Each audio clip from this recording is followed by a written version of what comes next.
আসসালামু আলাইকুম, hello everyone, welcome to my channel. সবাই কেমন আছেন? আজকে আরও একটি রেসিপি নিয়ে হাজির হয়ে গেছি। চলুন রেসিপিটা শেয়ার করি। আমি এখানে ফার্মের মুরগি নিয়েছি, ভিনেগারের পানি দিয়ে আধা ঘন্টার মতো ভিজিয়ে নিয়েছি। এখন ধুয়ে পরিষ্কার করে নিয়ে লবণ আর হলুদ মাখিয়ে নিব হাত দিয়ে।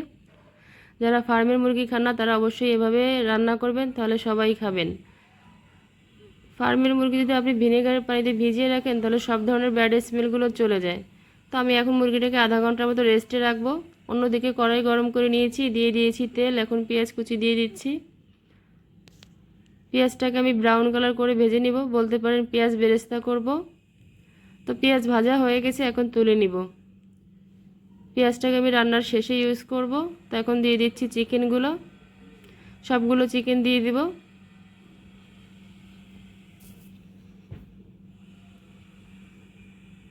চিকেনটাকে আমি 60%-এর মতো ভেজে নিব। তো ভেজে নেওয়া হয়ে গেছে, এখন আমি তুলে নিচ্ছি, দেখতেই পাচ্ছেন। সবগুলো চিকেন তুলে নিব। চিকেনটাকে আজকে আমি কাঁচামরিচ দিয়ে রান্না করব। তো আগে থেকে কাঁচামরিচ বেটে নিয়েছি। কাঁচামরিচটাকে দিয়ে দিচ্ছি তেলের ভিতর। এখন দিয়ে দিচ্ছি গোটা গরম মশলা। কাঁচামরিচের যে কাঁচা স্মেলটা যাতে চলে যায়, যার কারণে একটু ভেজে নিচ্ছি। একটু ভেজে নেওয়া হয়ে গেলে এখানে আমি আগে থেকে পেঁয়াজ আর রসুন ব্লেন্ড করে নিয়েছি।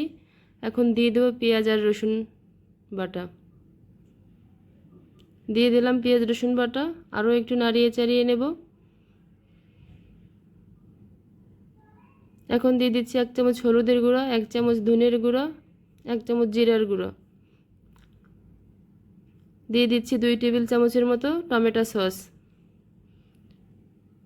সব শেষে দিয়ে দিচ্ছি স্বাদ মতো লবণ।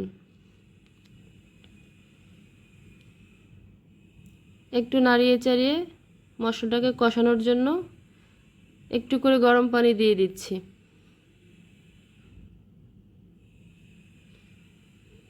দিয়ে দিলাম গরম পানি মশলাটা কষানোর জন্য। দেখেন মশলাটা সুন্দর করে কষানো হয়ে গেছে। এখন ভেজে রাখা মাংসগুলোকে দিয়ে দিলাম।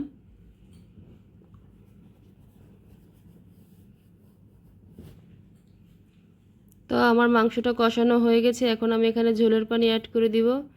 আমি ঝোলের জন্য আবারও গরম পানি দিয়ে দিচ্ছি।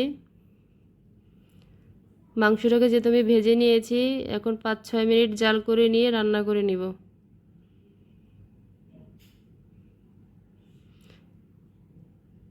তো এখন আমি এখানে 2 টেবিল চামচের মতো ঘি দিয়ে দিচ্ছি। ঘি দিলে রান্নার স্বাদটা দ্বিগুণ বেড়ে যায়।